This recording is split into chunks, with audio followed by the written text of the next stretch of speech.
morning, everyone. Bienvenidos. Welcome to Romper Room.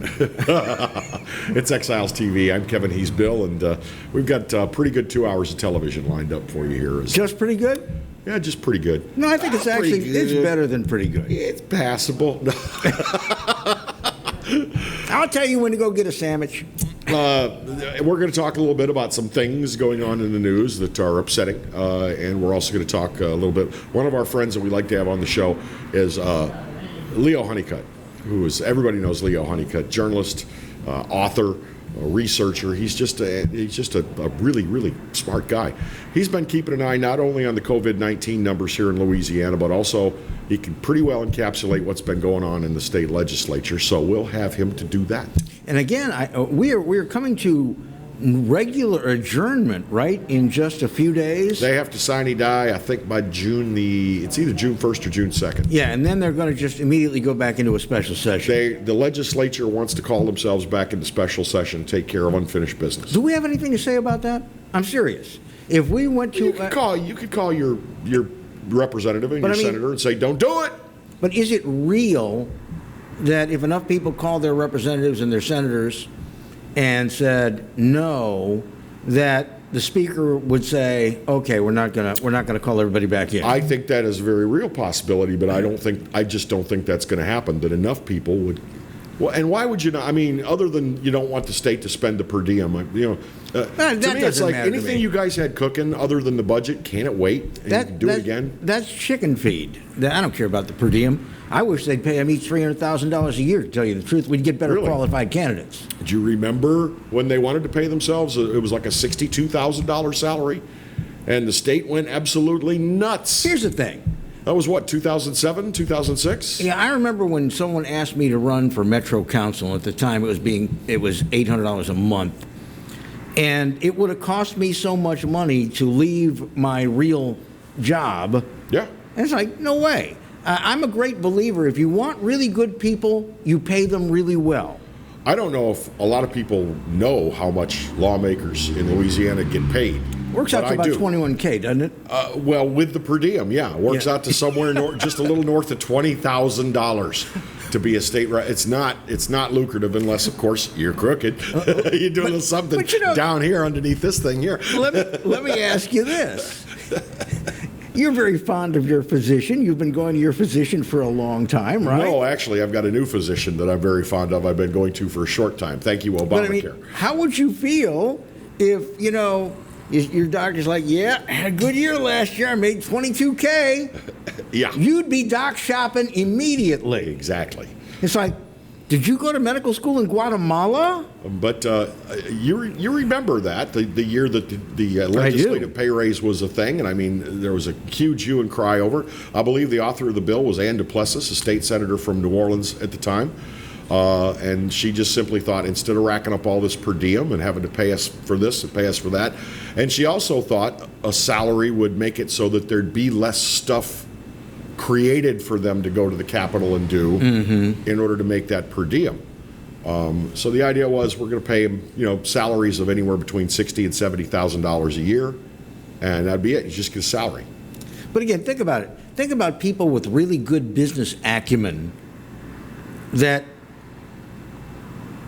you could get, like on the Metro Council or in the State House, if you weren't asking them with all their knowledge to walk away from a $250,000 job to go make $21K a year. I mean, you have to be stupid to do that.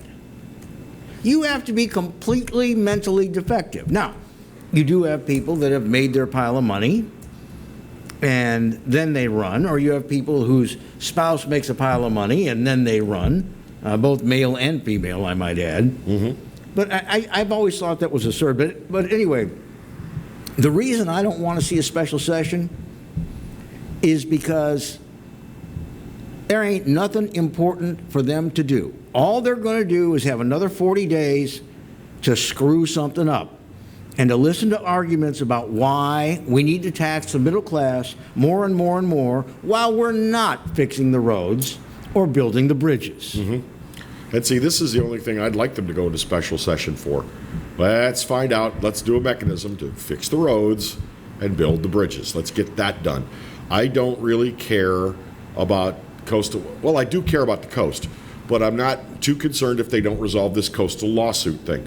I'm not terribly concerned about the tort reform thing, and some of my lawyer friends are going to be gasping and biting their knuckle right now. But I don't necessarily think that bill, if passed into law, will lower my car insurance rates. It probably won't. We've been told this sort of thing before. Yeah, it probably won't. Here's the deal. None of this stuff matters to a lot of people because what they're going to do is they're going to say, well, we have to put more money into health care now, so we can't fix your roads. I want them to be forced to take care of the people that are paying the bills first. And then after that, we'll triage who really needs all the free stuff. We'll do that second. You just got a nice rant rolling, and it's time for a commercial. Well, We're going to have Rantus interrupt us here. Think this, folks. Exiles TV, going to be right back.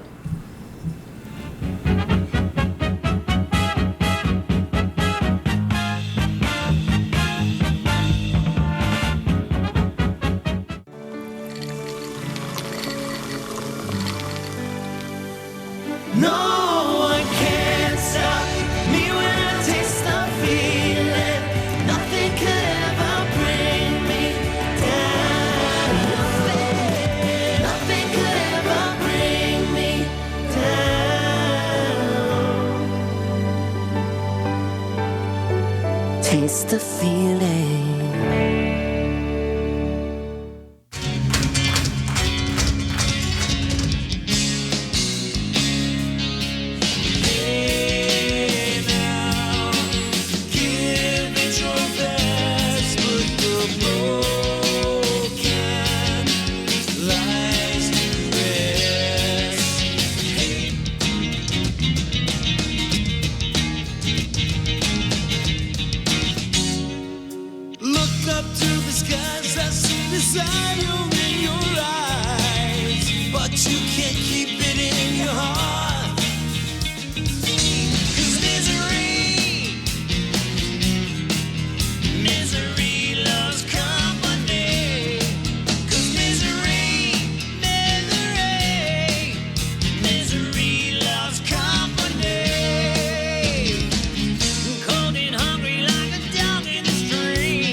Guys, it's Debbie. It's time. I've got a brand new location. 10510 Airline Highway, Baton Rouge, next to After 5 Tuxedos.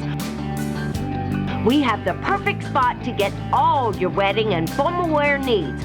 Come see our one-of-a-kind name brand and get great prices. With 30 years experience, the best customer service anywhere. It's Debbie's Bridal, Airline Highway, Baton Rouge. See you soon.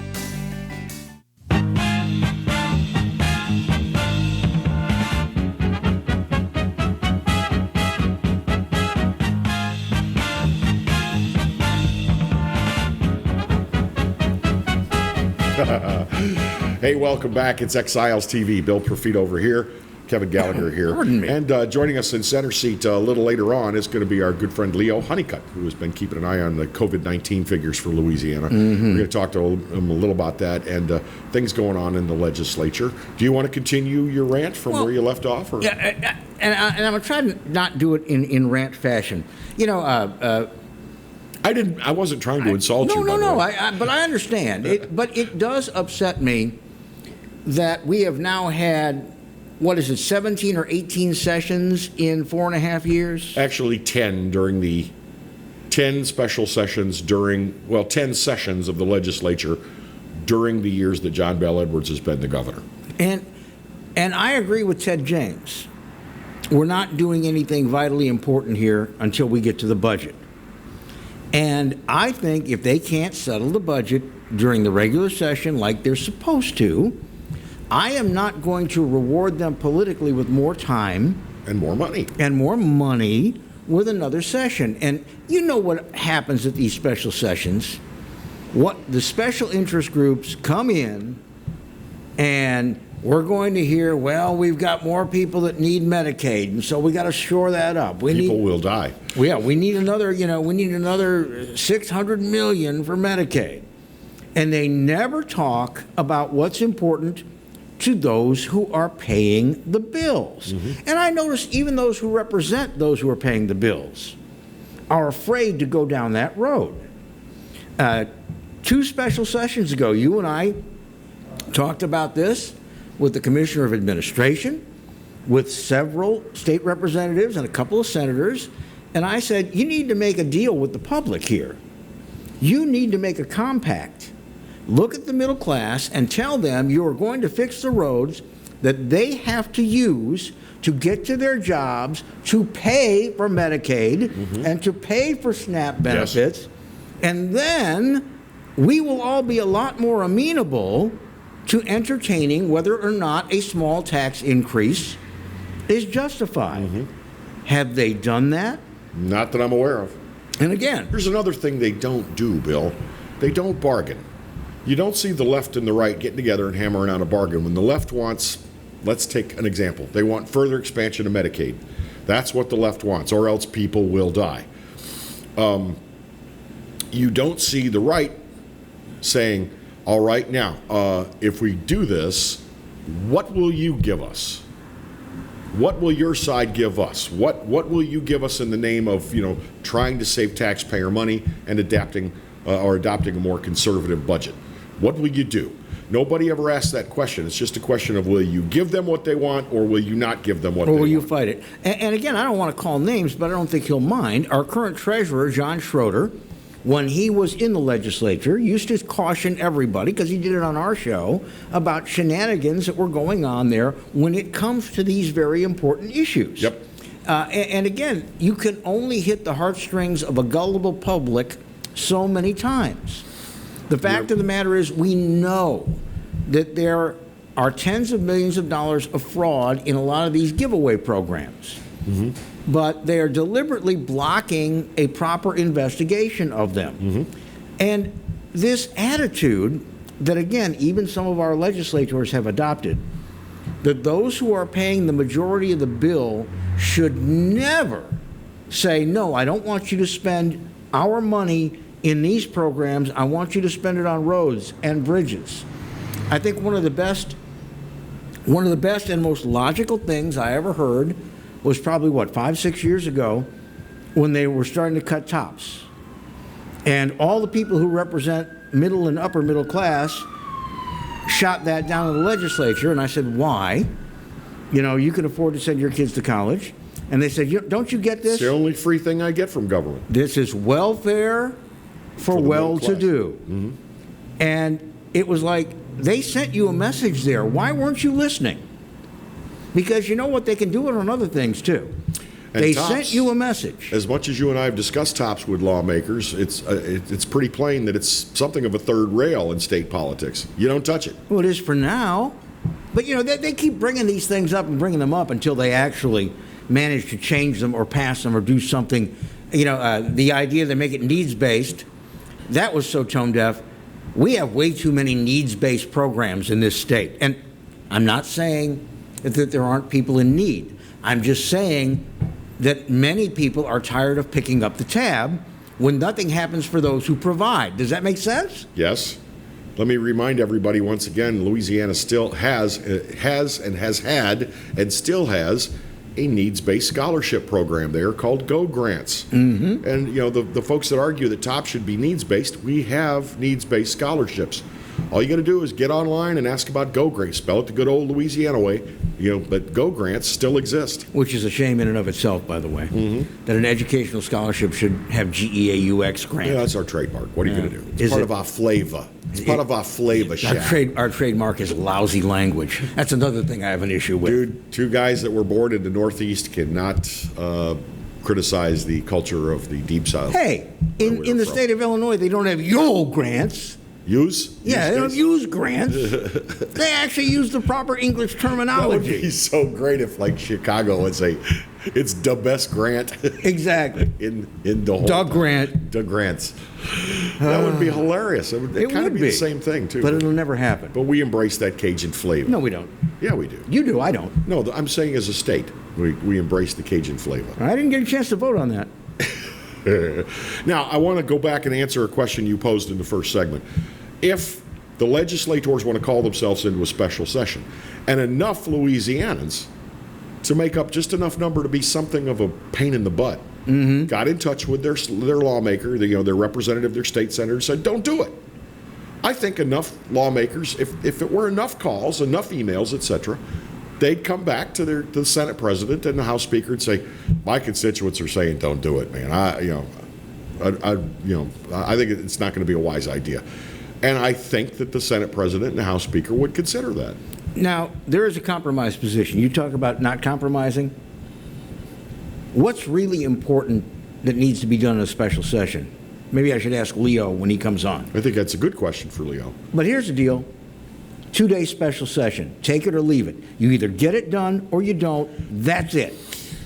The problem with the 2-day special session is there's not time to get any piece of legislature. The committee process is where the public interfaces. And you've got to have a committee hearing. Well, we can talk with Leo Honeycutt about this later. But they're not letting everybody into the committee rooms now. True. So that's a sham anyway. True. All the more reason why, with COVID-19 afoot, we probably maybe should not seek to do a special session. And can it wait? They're dragging the question. They're dragging their feet. They're sitting there eating ordered-in pizza behind plexiglass, laughing and scratching, and making it look like they're actually doing something important. I'm saying put them under the time gun. Make them do something important in a short period of time. I think it's reasonable to declare a limit on special session, declare a limit. How many bills how many items are you going to address? And we're going to give you 10 days to make that happen, period. 5. I'd go along with 5. 5. 5 days. You get let's say it's a House bill. You get a House committee hearing. Day 2, you get a House floor hearing over to the Senate. Day 3, Senate hearing, committee hearing. Day 5, boom, Senate, floor. You should be able to do it in 4 days. And don't schedule what color should the state frog be, and should the state sunflower be this variety. Don't schedule that crap. How many times have you seen a bill sent to a committee and it passes the committee, but it's not a popular bill, so it gets reassigned to another committee where they'll kill it? Exactly. We've decided that civil law needs to see. I know we don't pay you much, but could you please, just this one time, just to see how it goes, stop all the BS? Well, can you do that? You know what? The constituent that says, I want this cat to be the state cat. State cat. Tell them, away with you. We're actually supposed to be doing something important here. But my constituents asked for this. Your constituents are morons. So are you. Stop it. All right, quick break. We're going to talk with Leo Honeycutt about the legislature, COVID-19, and more. That's coming up on Exiles TV.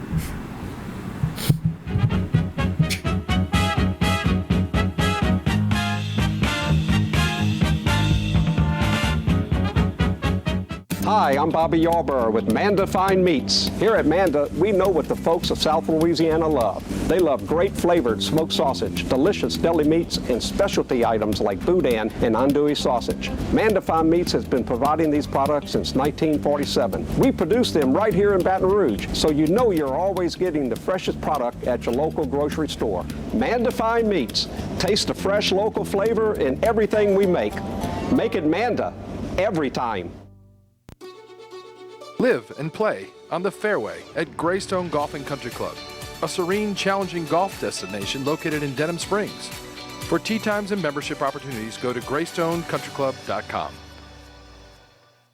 From appetizers, pasta dishes, and entrees, La Cantea takes pride in preparing all the Italian cuisine we know you love. Enjoy live music every Thursday through Saturday from 6 to 9, happy hour weekdays from 3 to 6, and brunch on Sundays from 11 to 2, as well as dinner portion-sized lunch specials for under $10. Visit our website to view our menu and book a party or meeting in our large banquet room.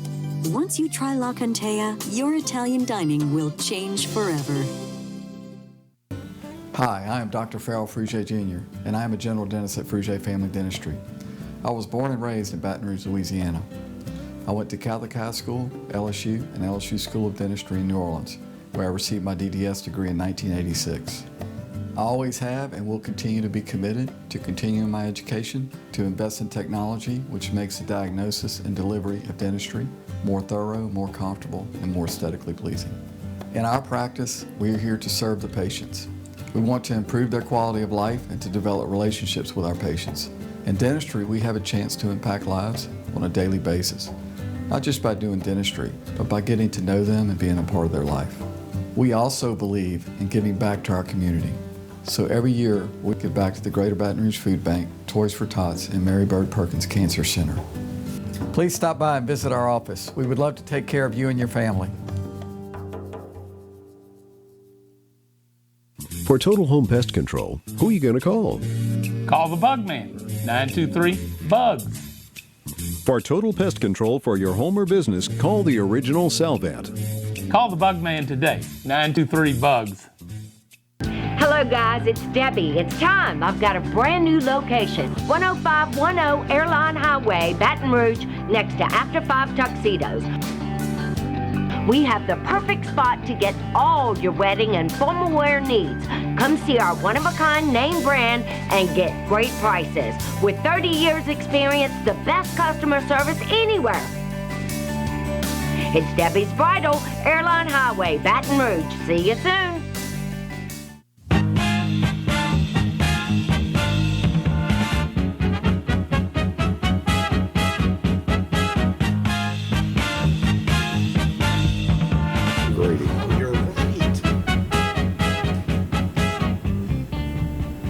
Go ahead. Nah. I dare you. Nah. Welcome back to Exiles TV. As you can see, joining us on the set is our good friend Leo Honeycutt. You know him, you love him, you can't live without him. Boy, Leo is yes, we can. He's a journalist, he's an author, he's a raconteur. I understand he makes And a troublemaker, great apparently. club sandwich. Yeah. So, Leo, you have been watching both the legislature and all the official updates on COVID. Let's start with the legislature first. What have they not done that they need a special session to do? Well, of course, they're going to go back to the budget thing, just trying to hammer out the $30 billion budget, not knowing what the revenues are really going to be because we don't know how much tax revenue we've had a shortfall in. Right. We don't know how sales taxes are going to go down, and not to mention income taxes because people are out of work and have not been making as much money as they've been used to making.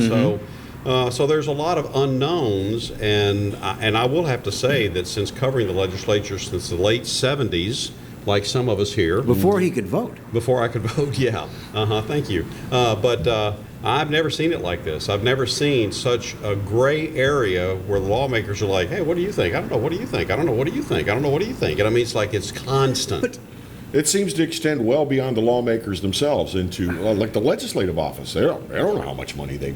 I mean, that's actually been a trend for the last few years. But I think now more than ever in the wake of COVID-19, they don't have a clue how much money they've got. Well, they're coming in. doing exactly what citizens are doing. They're waiting to see how much Uncle Sam's going to write that check for that they can actually hold in their hands. I am not trying to be a jerk about this. This is a serious question. If they are sincerely saying, I don't know, what do you think? I don't know, what do you think?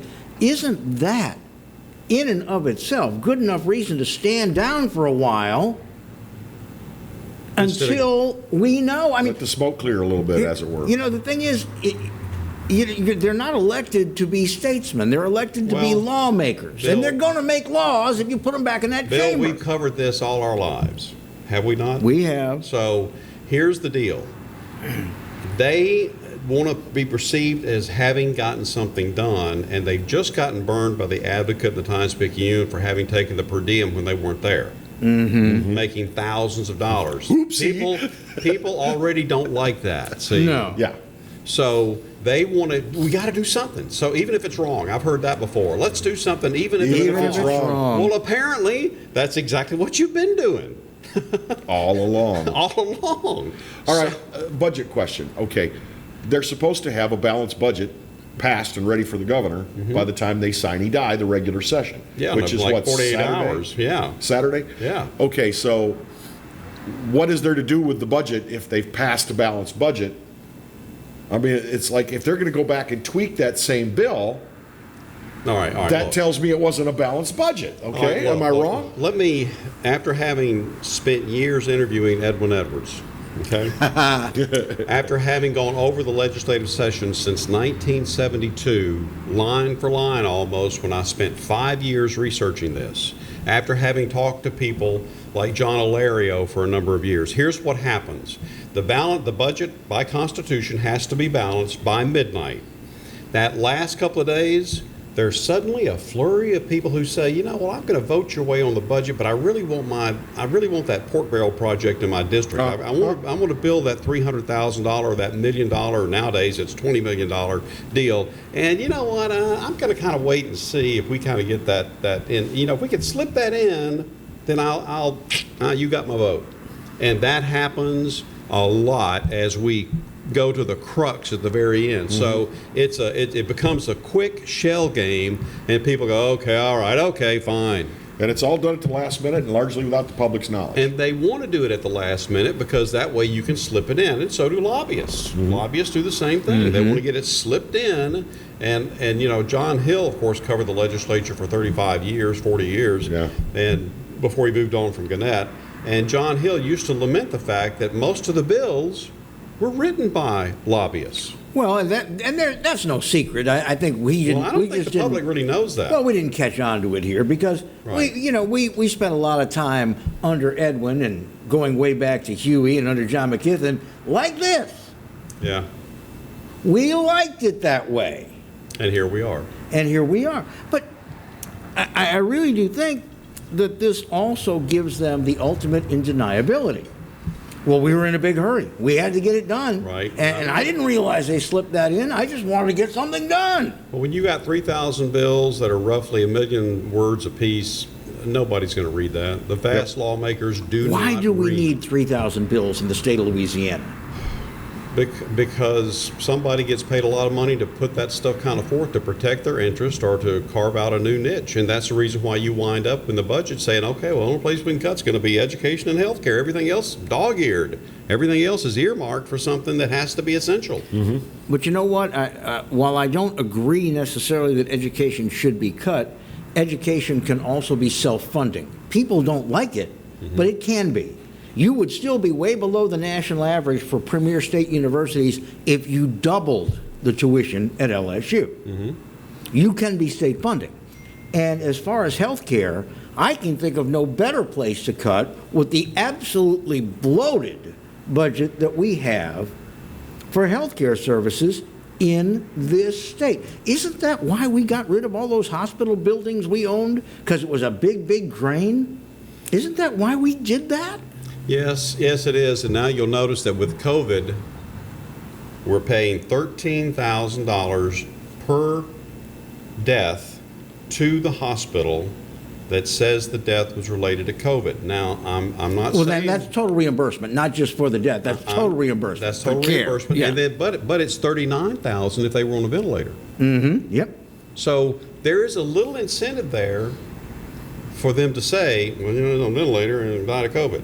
Well, that's what that state representative, who's also a physician in Minnesota, said. In a lot of rural areas, you're going to have hospital administrators saying, if I look at it sideways, it could be COVID. Now, it does take more people to care for a COVID patient. I get that. Right. But yeah, there is an incentive there for somebody to cheat. So far, they haven't proven anybody has. Official in Kentucky admit that some gunshot deaths were listed as COVID-19. Yeah. Gunshot deaths. Gunshot deaths. So what was the argument over COVID? I'm not wearing the mask. Yeah, you are. You know what? I could go with COVID related on that. But the point I think we all get to, Leo, is, and you may not have time to answer this. In fact, let me take it to the other side, because this is going to require all of your knowledge and all your brain power. Oh, well, that won't take long. to actually give some sort of an explanation. Okay. All right. We're going to continue with our guest, Leo Honeycutt, on Exiles TV in just a moment. Bill and Kevin keeping you company this morning. Hey, tell your friends. There'll be popcorn in the second hour. Stick around. PelicanSportsTV.com. I have to remember that. You know what? I watch this live on that. Right? Yes. That's right, the Clarence Bugg Show is back, along with the Exiles, Bill Profita and Kevin Gallagher. We've put the band back together, South Louisiana's talk team, and it's only on the Pelican. 10 a.m. till 12 noon, right here on the Pelican.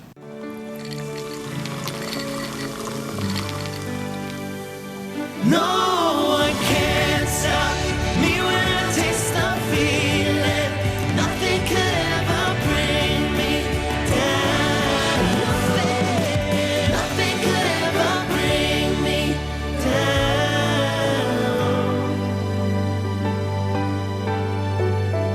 taste the feeling. Bolello's Furniture and Appliances, your dependable independent. Depend on us for service, for selection, for price. Get huge Whirlpool savings. Shop now and save on Whirlpool appliances throughout the store. Plus, experience our price match guarantee and ask about special financing. You can depend on the know-how of people who live appliances every day. Bolello's Furniture and Appliances, your dependable independent with nationwide buying power.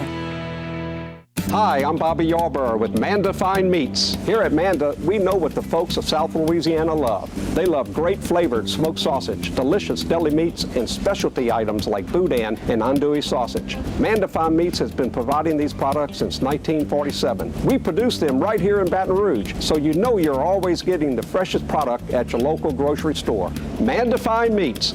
Taste the fresh local flavor in everything we make. Make it Manda every time. Hello guys, it's Debbie. It's time. I've got a brand new location. 10510 Airline Highway, Baton Rouge, next to After 5 Tuxedos. We have the perfect spot to get all your wedding and formal wear needs.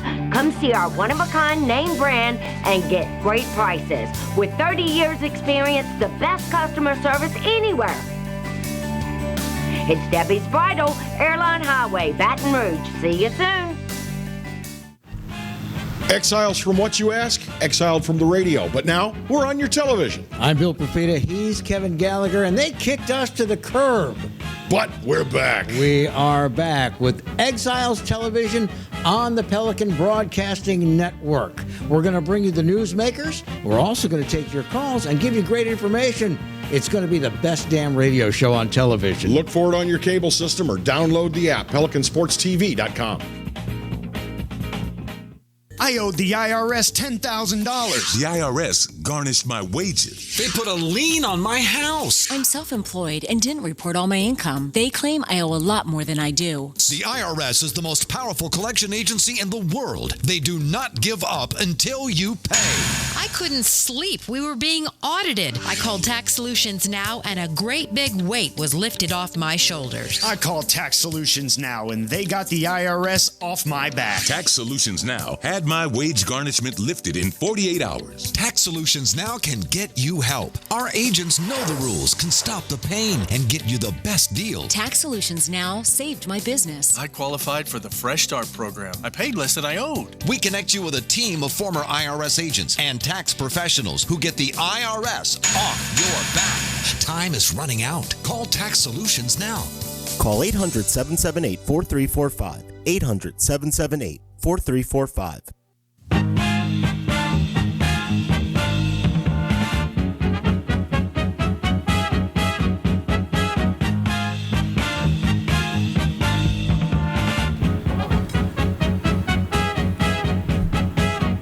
Welcome back to Exiles TV. Glad to have you along with us. Bill Profita, Kevin Gallagher, Leo Honeycutt is joining us. And the question I wanted to ask is a very, very serious question. Do all these legislators there assembled for political protection blow off the people who are paying the bills? Do they not realize how frustrated we are, how we find many of their utterances and many of their votes being traded completely morally bereft and politically bankrupt? Do they not understand that eventually this comes around? I have got a lot of members of the legislature that are my friends.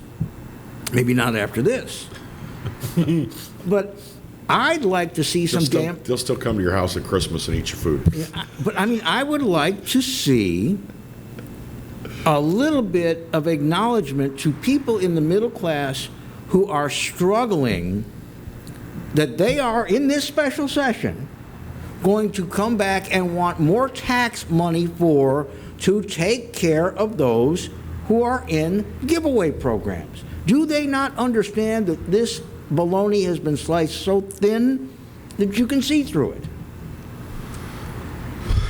That was a long question, huh? Let's see. Let's see, Bill, at your age, and you're still an idealist. Well, that may be a problem. That's where we start, and Lord knows we have so much cynicism in the world now. I just look for fresh air and sunshine someplace, and you try not to be cynical, but the whole legislative process, as bad as the American system can be, is still the best in the world.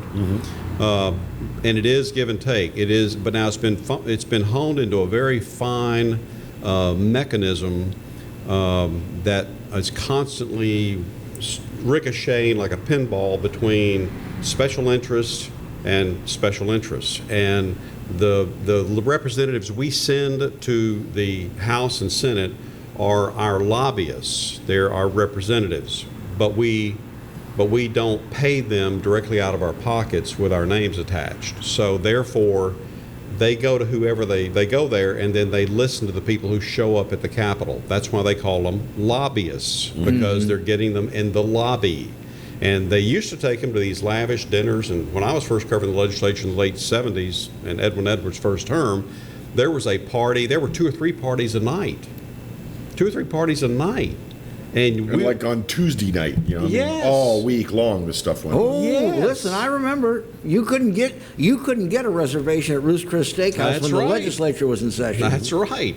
And so, you know, as I got older, the joke was, you know, hide the women and children, the legislature's in town. And it's because they were partying constantly, and there was a reason for the parties. Not just to have good times and not just to have free food. You're peddling influence. You're peddling influence. That's exactly what it is. Pay for play? Did it go that far? Pay for play? Well, do you remember when Jindal had the big ethics reform, and it was they declared the $50 limit on a meal? A lobbyist may spend no more than $50 on a meal where he's treating, and is that $50 for the whole ticket, or can he spend $50 on me? And but you'll also remember that he also cut back on the transparency of the governor's office, and almost the entire ethics board resigned. I remember that was a big. Yeah, it applies to everyone but me because I'm the governor. Who was it that made is it Charmaine Marchand, was a representative from New Orleans that made that? Now, you know, the best they can do is take me to Taco Bell. And so she was all upset because she wasn't going to get any more sumptuous meals. But again, what was the quote from Animal House that you like to pull up that I love? That, you know, this requires somebody to have a completely really dumb, senseless gesture. No, let me tell you. I mean, he's a friend of mine. He has passed away. But let me tell you what they did at a place that benefited a great deal from lobbyists spending lavish sums of money was Ruth's Chris Steakhouse. And T.J. Moran, he actually had the legislative menu, which was $49.95, but the lobbyists would leave a $400 tip. Right. You know, yeah, come on. Right. Yeah. There's always a way around it. And then the waiter would be like 100 for me, 150 for me, 200, 350 for you. You know. But see, though, Bill, we're still down to the weeds. We're all sitting here talking about this as if this is something new. We're still down to the weeds like we were in the 70s, 80s, 90s, thousands. Here we are, and Louisiana, by almost every metric, is still bottom of the class. Okay. Yeah, go ahead. I want to steer back to this special session that they're about to engage in. I think they are, anyway. We talked about the budget, and as I asked before, if the budget is, if they passed a balanced budget before the end of the regular session, what do they need to do with the budget? So what I'm thinking is there's 2 big lobbyist issues that the clock ran out on. One was return to the calendar, which was the coastal lawsuits issue. That's right. And still at play, but the clock is rapidly running out on it, is tort reform. And those are 2 big lobbyist issues, and I'm just thinking that they want a second swipe at those 2 main issues. Am I wrong or right? I think you're right. I mean, I do. Is I that think you're special right. session material, though? Because the governor just 2 weeks, has been saying now several times during the press conferences, he said, I'm not sure we're going to know any more in June that we now know when it comes to the budget. So why have a special session about the budget? Yeah. It might be better to come back if they have to tweak budget, come back in October. Well, that's true, except that the fiscal year runs out on June 30, see? And so you've got to make sure that you've got the cash flow to continue paying state employees on July 1st. Okay, so if adjustments need to be made, they need to be made quickly. Probably so, but again, how much are you going to know? I mean, what's going to be the new information? How quickly can we get the data in to know how much we've lost in sales tax, how much we're losing in income tax? How do we know all that Well, stuff? that's all electronically reported anyway. They should know. They should know as of today on the sales tax issue. Listen, again, I mean no disrespect, but I can't remember the last time that Legislative Fiscal Office was right. I mean, they go into the Revenue Estimating Conference and they present the best numbers they come up with, but they're rarely on target. I remember Bobby Jindal's administration, the same guys would come in every year, and it was always the same amount. We found an additional $300 million. That's right. That's right. It's like, was it in Bobby's sock drawer? Every year. Glove box. They would all say, we got $1 billion shortfall. We got a big hole here. We got to fill a $400 million hole. And then suddenly, like, what, maybe 2 weeks before the end of the session, oh, wow, look, we found $300 million. Yeah. And it was always $300 million, remember? It was around 300, We're you're right. always threatened with a fiscal cliff. I mean, that's been going on, maybe a little less under Mr. Edwards, but during the Jindal administration, it was fiscal cliff in 2007, fiscal cliff in 2009. And it would be doom and gloom unless we, cut. And we replace that with people will die. Right. Well, but before we leave that subject, though, about TOPS. TOPS is essentially the legislature as the dog running after its own tail. Mm-hmm. because the legislature funds the TOPS, which means they pay the tuitions, but because they pulled other funding, what happens? The Board of Supervisors get together and says, well, we've got to raise tuition to cover the shortfall here. And so the tuition goes up, which means now it's a further cost for the state to pay for the TOPS program. So it's a cycle that just keeps to be spiraling. Yeah, we've argued TOPS is unsustainable many times, Bill and I. Yeah. Because Bill and I, maybe it's because in our day we didn't have free money from the state to go to college, and so we're maybe a little jealous. But we had to go out and bust our ass and get grants if we wanted to go to college. Well, I had an academic scholarship, and it didn't cover the whole thing. I had to pay the rest by actually having a JOB. I've always agreed with TOPS on I thought you were a trust fund baby. Oh, yeah. Trust me, there were no funds. Yeah, exactly. I've always agreed with TOPS on an idea of a way to help keep our best and brightest, but we've lowered the bar so much that we're now sending people to college for free for merely being mediocre, being average. And then you telescope that out, and you said, the best, keep the best and brightest. Well, what we're doing is we're training the best and brightest in the state. To go work in Texas. So we're really absolutely right. Well, by the way, their legislature only meets every 2 years, so they can do half as much harm as ours can. All right. I got you on that. We got about a minute left on the legislature, and then in our remaining time, I would like to get into some COVID numbers because you've been tracking that. You've been doing a monstrous job on that. Well, yeah, and I'm really kind of burned out on it. But we are, we just passed 100,000 deaths in the United States.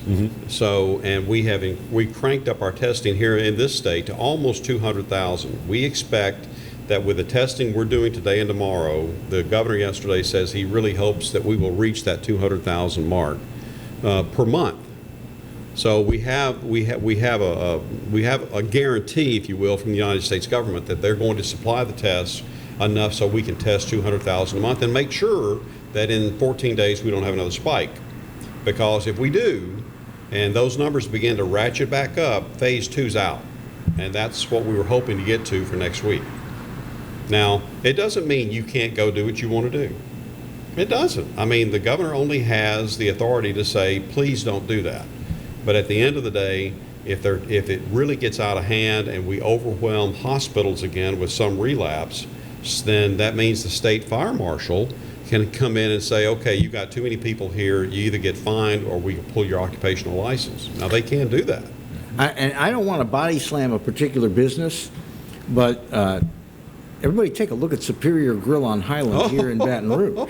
Well, you just body slammed a specific business. I'm a customer of theirs. I like I like the restaurant, but at the very beginning of phase 1, when you could do table seating in outdoor areas, we went over there, and they were not following any of the rules. Like, they didn't wipe the tables down. Really? Yeah, I mean, I witnessed this. Were they wearing masks? But they were down here. Oh, okay. And And lawmaker style. They had kind of an attitude about them, and then they do a delivery out where I live, and they set up big tables as a bar, and everybody was at their bar instead of just getting their to-go food. Mm-hmm. And then we passed there the night before they got caught. We passed in the car, and they had their table area. Every table seat was full, and every space in between all the tables were filled with people with drinks in their hands. Mm. And then, we got 2 back-of-the-house employees that have tested positive for COVID. Oh, Lord. And I am surprised that didn't ruin it for everyone. We need a quick break, and then we'll come back and wrap up near the top of the hour with Leo Honeycutt. Stick around on Exiles TV. Let me tell you something. Nobody's...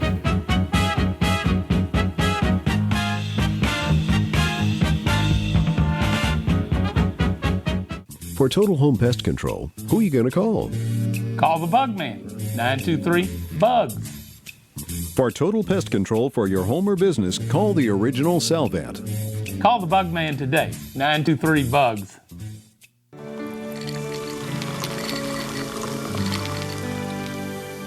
No one can stop me when I taste the feeling.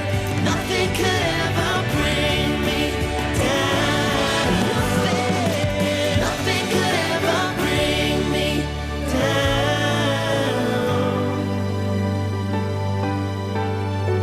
Taste the feeling. Hi, I am Dr. Farrell Frugier Jr., and I am a general dentist at Frugier Family Dentistry. I was born and raised in Baton Rouge, Louisiana. I went to Catholic High School, LSU, and LSU School of Dentistry in New Orleans, where I received my DDS degree in 1986. I always have and will continue to be committed to continuing my education, to invest in technology which makes the diagnosis and delivery of dentistry more thorough, more comfortable, and more aesthetically pleasing. In our practice, we are here to serve the patients. We want to improve their quality of life and to develop relationships with our patients.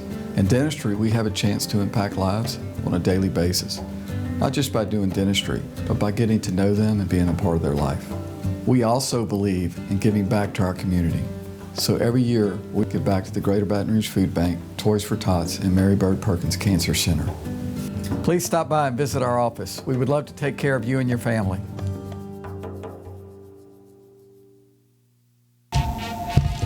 Clarence Bug Show. Yeah, I'm back on the air. That's right, 10 a.m. until 12 noon, Monday and Wednesday, and we replay it Monday and Wednesday nights, 10 p.m. to midnight. Check us out online. You can watch it live at PelicanSportsTV.com, or better yet, why don't you just download the Pelican Broadcasting app? That way you can take it with you anywhere you go. That's right, the Clarence Bug Show. Tell you what, gotta run, gotta go, bye. From appetizers, pasta dishes, and entrees, La Contea takes pride in preparing all the Italian cuisine we know you love. Enjoy live music every Thursday through Saturday from 6 to 9, happy hour weekdays from 3 to 6, and brunch on Sundays from 11 to 2, as well as dinner portion-sized lunch specials for under $10. Visit our website to view our menu and book a party or meeting in our large banquet room. Once you try La Contea, your Italian dining will change forever.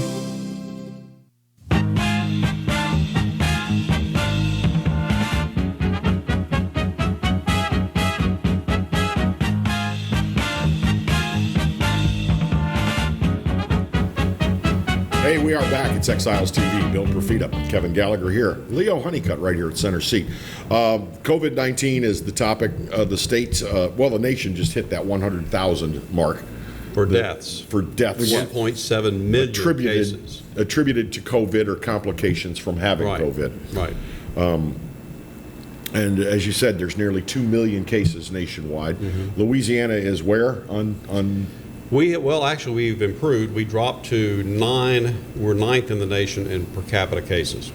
So we dropped from 7 to 9. Now back just a couple days ago, they added like 250 cases though because of testing coming in, right? I mean, yeah, but we still dropped. Mm-hmm. Yeah. So, but 2 months ago, 6 weeks ago, we were number 2 in the nation in per capita cases. So we flattened the curve. Yeah. Which wasn't that the purpose of the exercise. Well, and understand, too, that we had a special situation in Louisiana because Mardi Gras hit at just when COVID silently was crossing the world. Yeah. Mm-hmm. So, and we didn't stop it because we didn't know it. Right. But now, and people say, well, you should have shut that thing down. Well, but we didn't know it. We didn't know it. Plus, Houston did the same thing, but except Houston continued after Mardi Gras with their big rodeo that drew 1 million people, and they still kept going with it, and they did have the information. Yeah.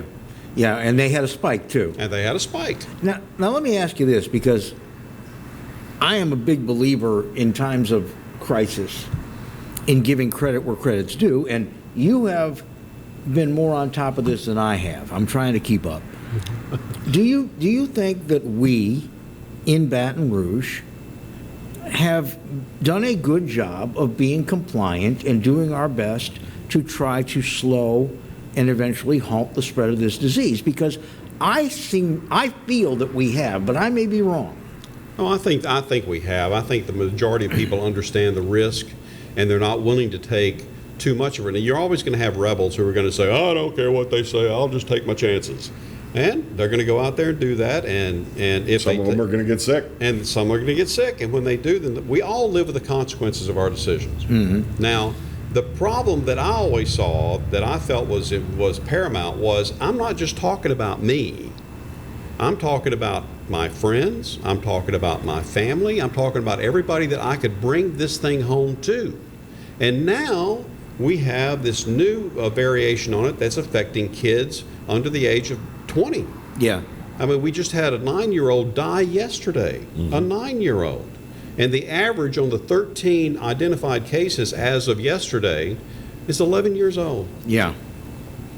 And it's a multiple symptom respiratory infection that they said is like Kawasaki's disease, which is very bad for kids. Right. Only it's got some additional factors. Yeah, inflammatory. Yeah, and that's very scary. It is. If you're a parent right now and you've got a kid under the age of about 15, you're probably exceptionally worried. That's right, and these kids want to do what? They can't wait to get back with their friends. I do feel bad for all the young people, especially graduates. You know, the high school seniors, and they got robbed of their graduation. Yeah. And the college graduates as well. They got something of a graduation at LSU, but just all those memories. No senior prom, no walking the floor, and in the cap and gown and getting your diploma. Just these things were treasured memories for me when I got out of school, and I'm sure millions of other people. But they got completely hosed this year. Well, it is the rite to passage to adulthood. Yeah.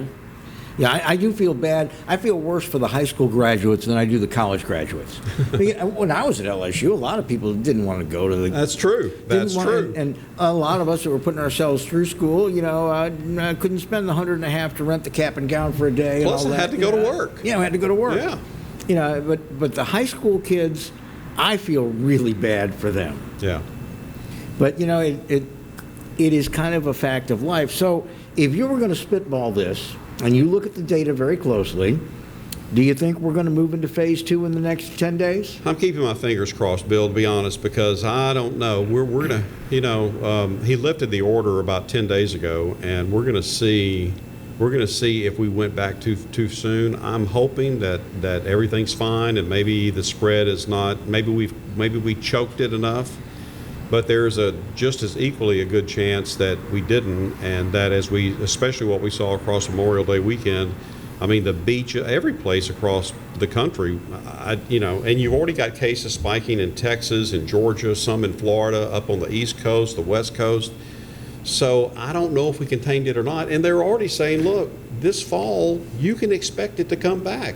And now they're saying probably November, December.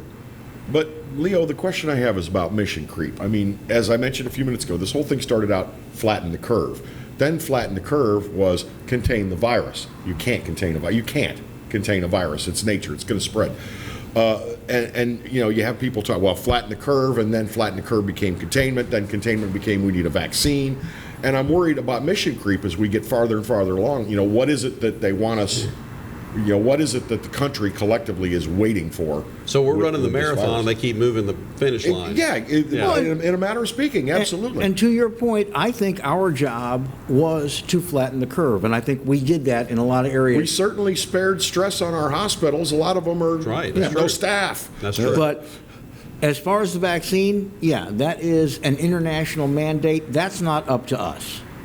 That is something that they should have been working on and should continue working on. And I agree, but we also need to remember that common flu vaccine, it's been around for years and years and years. Get your flu shot, we say. Yet here in America, every year, at least 30,000 people die Yeah, you get from the flu. You get breakthrough cases. Because you can lead the horse to water, but you can't make people. And is it even right to say we're going to make you get this vaccine? But nobody's saying that. Nobody's even proposing that. They're just saying they'd like to have a vaccine available. I just don't. I think the vaccine will be great. I'll probably get it when it comes along, but I don't see where that should be. In my opinion, that shouldn't be a watermark for ending this. Well, no, and it can't be. It can't be because you're not going to have one before you burn the whole house down. Right. I mean, you're a year away from a vaccine. And let me tell you what. I got some new information yesterday, and we're actually going to have some guests on this show. I'm hoping. Who are scientists who can talk about this? Remember that instant test that Ochsner was pushing out about 4 weeks ago, and they gave instant test, a complete and total failure. Is that a 50% rate? More than 50% error rate. Oh, wow. I didn't know that. But see, that's what happens when you start racing. Yeah, pushing it. Yeah. It's like... And I'm sure lots of labs want to be the guy that comes up with the thing, Well, read Dr. Mary's Monkey, that particular medical center, the namesake at least, has a bit of a history of racing a vaccine that may not quite be ready for prime time. But be that as it may, I don't want anybody who is a legitimate scientist to rush it. I think we need to work with all deliberate haste, but think about it. Don't you work with all deliberate haste anyway on cancer drugs, on antibiotics, on a new antibacterial soap because you know it is necessary? But this rushing to have something out and then the public using it and the medical professionals saying, I'm sorry, Leo, that I even used that test on you.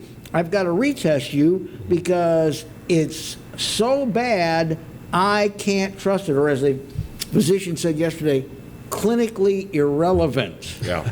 I've never heard that term before. I also read the term non-diagnostic in a story about this. In other words, it don't work. Yeah.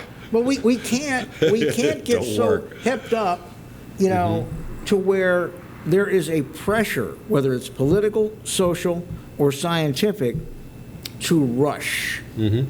But see, that goes right back to the argument we don't know. And since we don't know, why do you want to put yourself and your family at risk? Why wouldn't you just try a little bit longer to try to make sure that y'all are protected?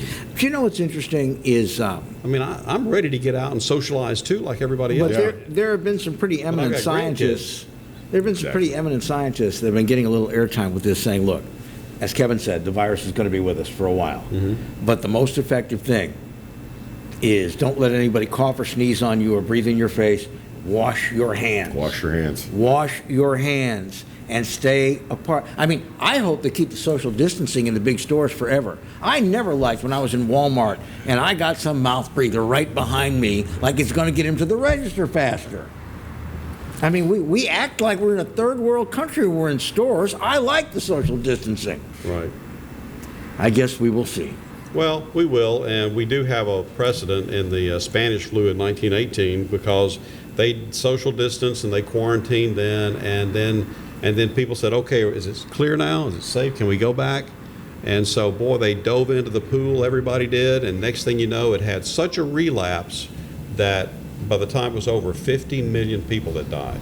Well, hopefully we will. And that was when we didn't have transportation and distribution like we have now. Well, we got families living on top of each other then, too, which is the reason it was so virulent in Italy and Spain. Leo, good to have you as always. I'm sure we will visit again. We have got round 2 coming up. Big story in the news about the man's death while being detained by police And how difficult is it to get justice when these cases happen? Stick around. Exiles TV next.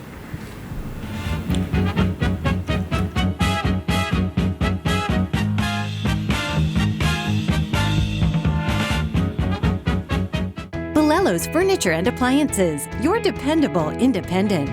Depend on us for service, for selection, for price.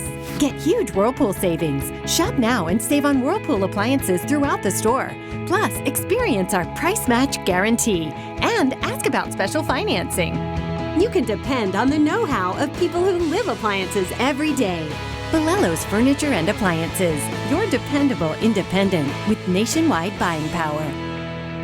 From appetizers, pasta dishes, and entrees, La Contea takes pride in preparing all the Italian cuisine we know you love. Enjoy live music every Thursday through Saturday from 6 to 9, happy hour weekdays from 3 to 6, and brunch on Sundays from 11 to 2, as well as dinner portion-sized lunch specials for under $10.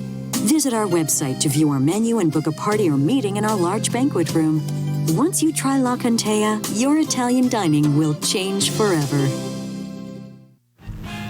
Exiles from what you ask? Exiled from the radio. But now, we're on your television. I'm Bill Profita. He's Kevin Gallagher, and they kicked us to the curb.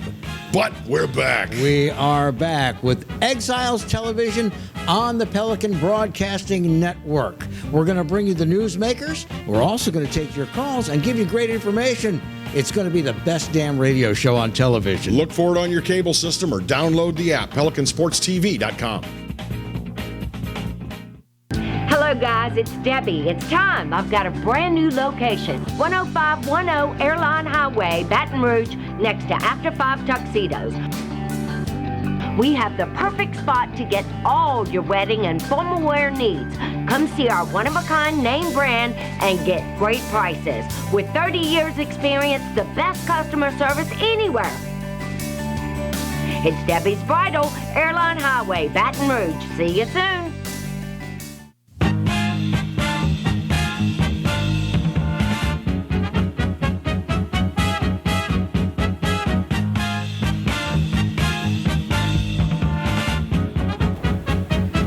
Welcome back. It's Exiles TV, hour number 2. We've all seen the images on television in the case of George Floyd in Minneapolis, Minnesota.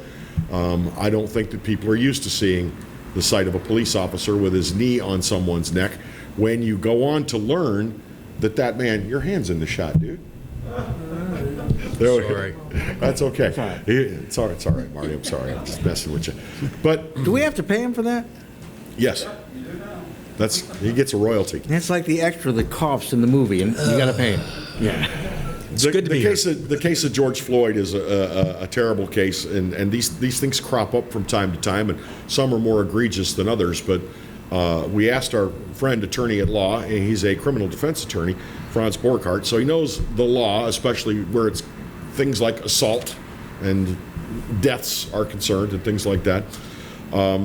We wanted to get his impressions of what went on in Minneapolis. I feel like, and I'm not a cop, and I'm pro-cop, I support police, but I just wonder, is it ever necessary to put your weight on someone's throat? I mean, there's 4 things you can damage: spinal cord, neck itself, airway, carotid artery, that could do serious damage to a person. So first and foremost, thank you, gentlemen, for letting me come share some analysis with you guys. It kind of depends on where you want to go. We can talk about the potential federal case, which is a criminal federal case, because there's a civil component and there's a criminal component. So let's start there. The Justice Department, the FBI have already said they're going to do what, in their words, a robust investigation. And what they have to establish, and basically their investigation goes to the U.S. Attorney's Office, and what they have to establish, and this is important, with proof beyond a reasonable doubt, that the officers, plural, or officer, singular, had the intent to deprive Mr. Floyd of his civil rights. And in this case, his life. Life component is... Life is a civil right. Life is a part of the civil rights component. Yeah. So they have to prove beyond a reasonable doubt that there was an intent to deprive civil rights with Mr. Floyd. That's a high bar, right? I would think so. So that's the federal case. And it's not surprising, and I say this very carefully and mindfully, it's not surprising that there's not a lot of prosecutions for that, because that is a high bar. What is likely going to come is a state case that deals with what is it that we saw in that video. Is it a murder? Is it a negligent homicide? Is it a manslaughter? And the state of Minnesota has state laws that address those different things. Here, it would be either a negligent homicide on the lower end of criminal liability, and by that I mean negligent homicide is the lowest of homicides, or it would be a manslaughter, or it would be a second or first degree murder. That's the criminal component. So to your question, long answer to a short question, is I don't think anyone at this point, whether it is the the Minnesota police chief that fired these guys. It was Minneapolis, yeah. Yeah, Minneapolis. Whether it's the chief, whether it's the national chiefs speaking out about how good it was to fire these guys, I don't think there's a lot of dispute that this was entirely unreasonable force in comparison to the totality of what was going on. And I say that because that's what we look at. We look at everything that's going on, including the officer's position and observations. We can look at his past record, those other officers' past record. We can look at the police force. But based on what we know, it just begs of excessive force. Too much force for what was going on. I don't offhand remember the exact phrases of Mr. Floyd, but it was essentially, I can't breathe. Called for his mother. Mercy, stop. He said, don't kill me. Right. So the excessive force component of this is based on everything that was going on. Was that force lawful in so much as was it a lawful arrest? Was it necessary to detain the individual? Was it necessary based on what was going on? And I think I don't see a way around it being excessive.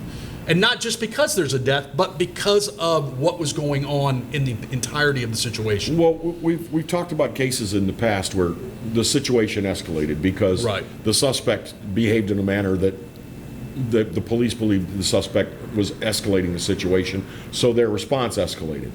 And does it seem like this is just one of those things that got out of hand? Or So we've all seen the same video. And while I will preface what I'm about to say with, we may see the same video and see different things in the video based on our perception, experience, and bias.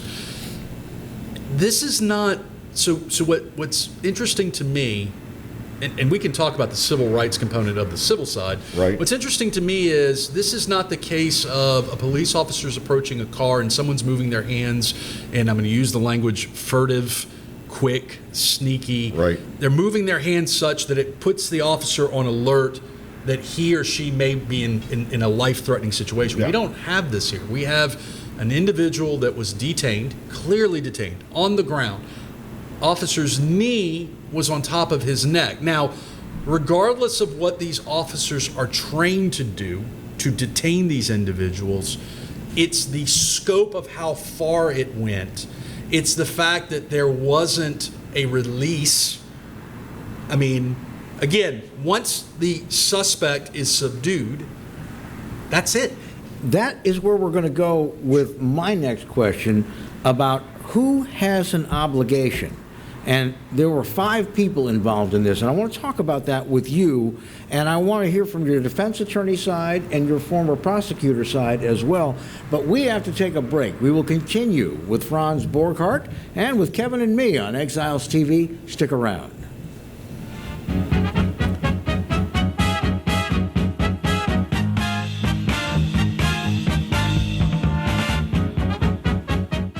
Hello guys, it's Debbie. It's time. I've got a brand new location. 10510 Airline Highway, Baton Rouge, next to After 5 Tuxedos. We have the perfect spot to get all your wedding and formal wear needs. Come see our one-of-a-kind name brand and get great prices. With 30 years experience, the best customer service anywhere. It's Debbie's Bridal, Airline Highway, Baton Rouge. See you soon.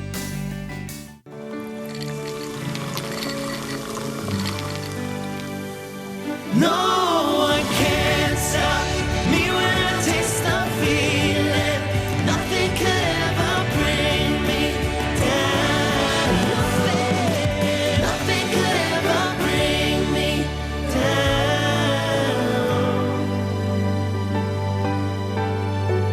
Taste the feeling.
That's right, the Clarence Bug Show is back, along with the Exiles, Bill Prosecutor and Kevin Gallagher. We've put the band back together, South Louisiana's talk team, and it's only on the Pelican. 10 a.m. till 12 noon, right here on the Pelican.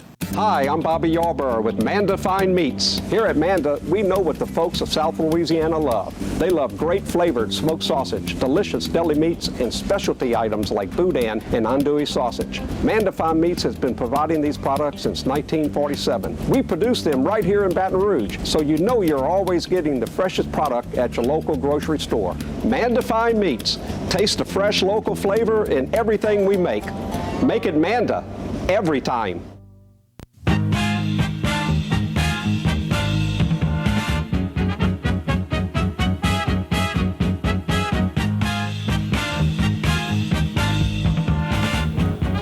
And we're back. It's Exiles TV. Bill Prosecutor over there, Kevin Gallagher over here. Franz Borghardt, attorney at law, in center seat.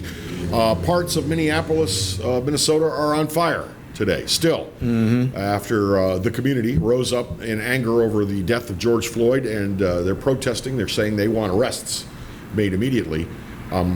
Look, it's a whole other discussion whether the desire for arrest and justice for George Floyd means you get a free 52-inch TV from Target. I've never been. Even his own brother said, "Please stop this." I saw him this morning. It's always disappointing to see people do this kind of thing. Well, it changes the narrative, right? It changes the narrative of a clear instance of inappropriate behavior to another instance of inappropriate behavior. I'm going to be stronger. The community robs themselves of pathos from the general public. Oh yeah. Black people are upset because of black man's death in an unfair situation. And when America sees black people stealing TVs because they're so upset about George Floyd, it doesn't help their argument. But before we went on the air, and before I asked Franz this question about the 5 that are involved in this. Is it 5 or 4? Well, you got 4 cops and 1 dead guy. Oh, okay. Thank you. 5. Thank you. Let's not forget him. He's important to this. He's very important. But you and I, before we went on the air, and you know, and I don't know if the audience knows, but I used to be in the public relations and crisis management business. And one of the things that I did was I taught people how to speak to the media or how to be interviewed so that they were clear and they didn't lose any potential support.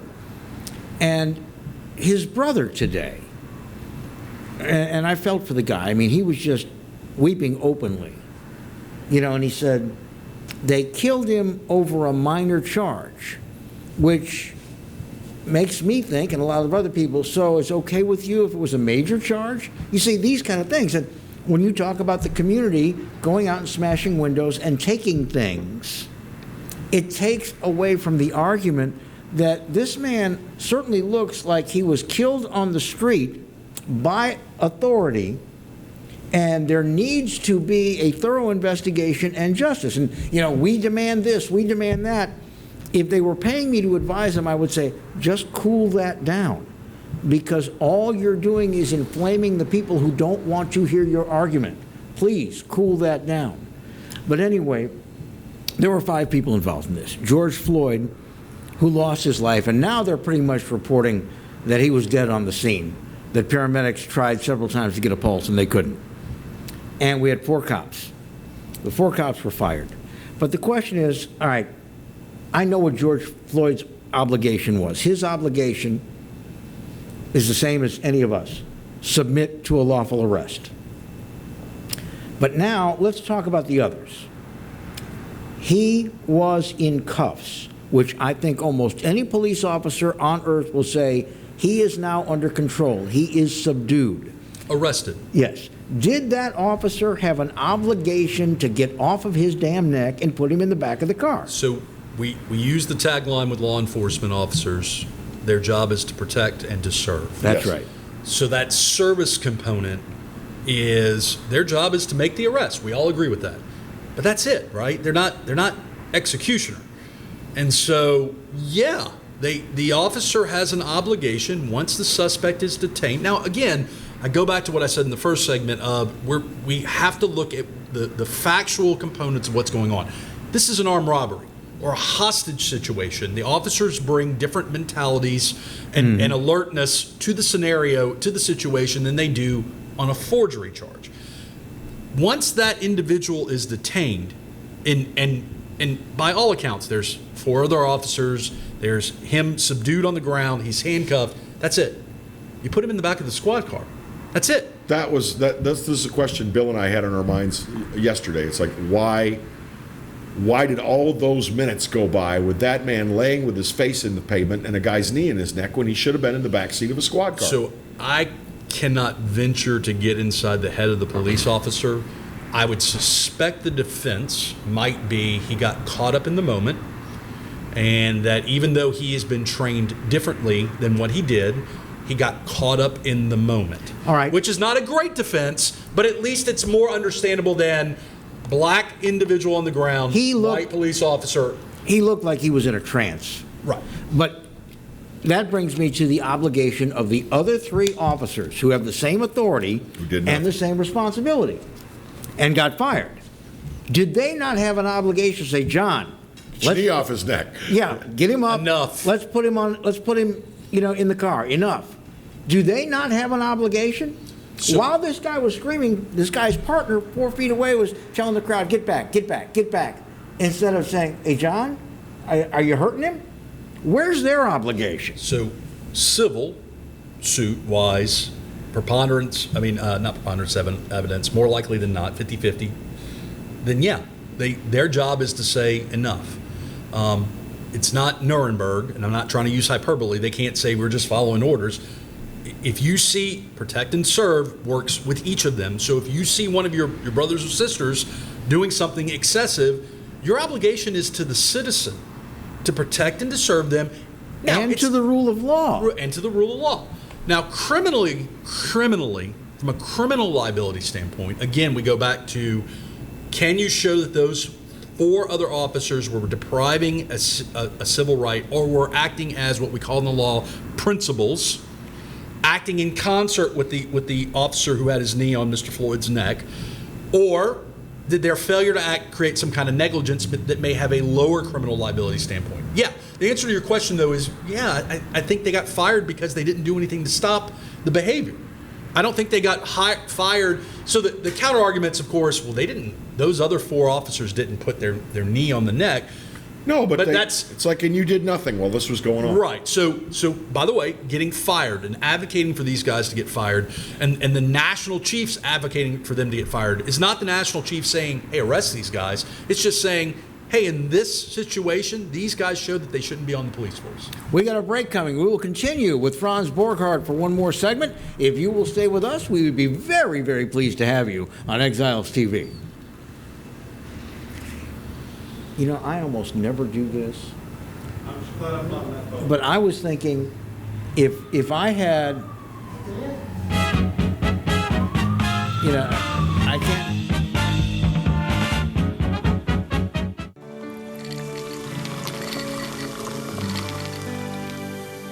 No one can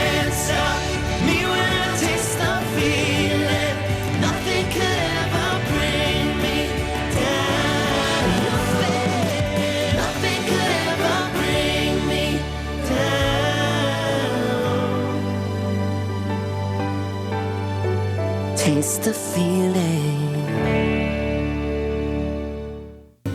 Hi, I am Dr. Farrell Frugier Jr., and I am a general dentist at Frugier Family Dentistry. I was born and raised in Baton Rouge, Louisiana.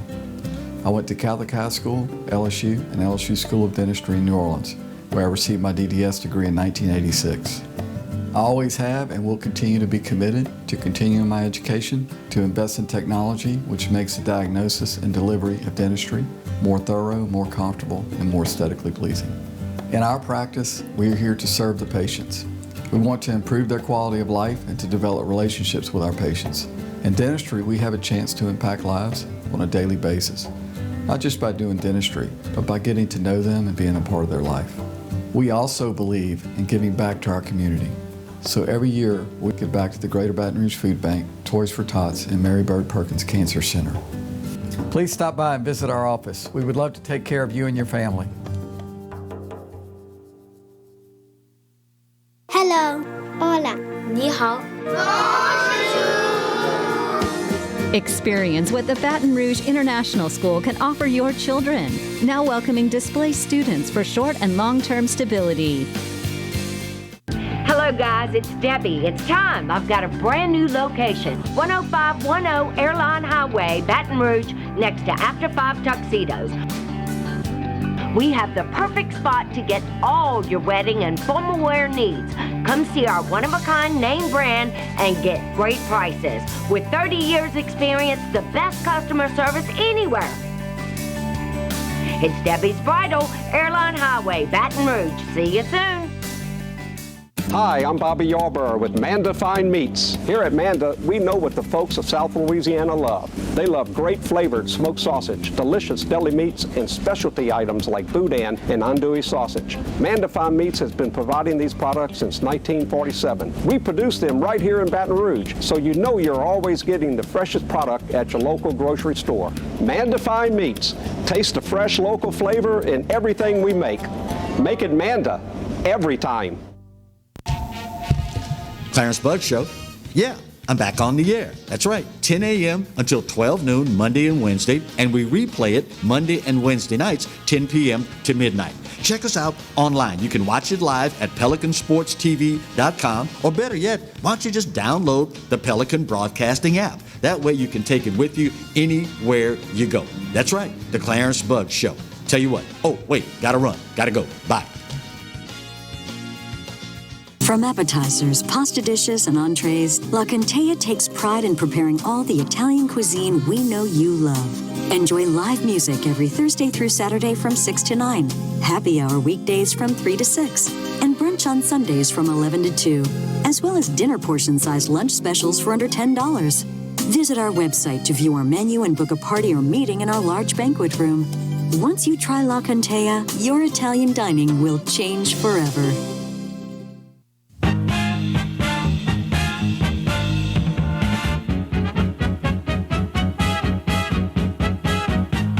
And how they played it. So we're back.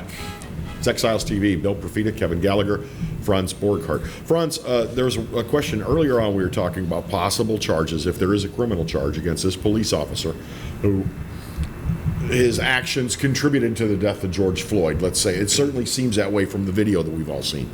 You mentioned earlier that you doubt that it'd be a homicide charge, maybe a negligent homicide or a manslaughter charge. For my edification, what's the difference between negligent homicide and manslaughter? So very careful what I say here. I doubt that it will be a specific intent to kill homicide, which is to say that would be murder one or in murder Louisiana, two. it would be first or second degree murder. Okay. Did this officer do what he did with the specific intent to kill, and can they prove that beyond a reasonable doubt? Okay. Probably not. Is it a felony murder? I don't think they have that either, which is, was he doing a felony such that because he was doing the felony, a murder happened and he can be charged with first or second? That's that. I don't think that's there. Manslaughter is heat of the moment, heat of the passion, that is done because essentially somebody snaps. Fight blew up, All right. et cetera, It can also be a intentless murder. I hit Bill because we get into a fight. Bill falls backwards, hits his head, and dies. I didn't have the intent to kill him, but a killing happened nonetheless. So it could be, under our law, Louisiana, it could be a manslaughter, intentless, battery-based murder. Negligent looks to fit because negligent is, do we have a standard of care? Is there a gross deviation from that standard of care? Do we have an obligation that we grossly deviate from such that a homicide happens? The classic example in Louisiana is Max Groover, the hazing case, a terrible act of recklessly driving while text messaging. Those are examples of negligent homicide.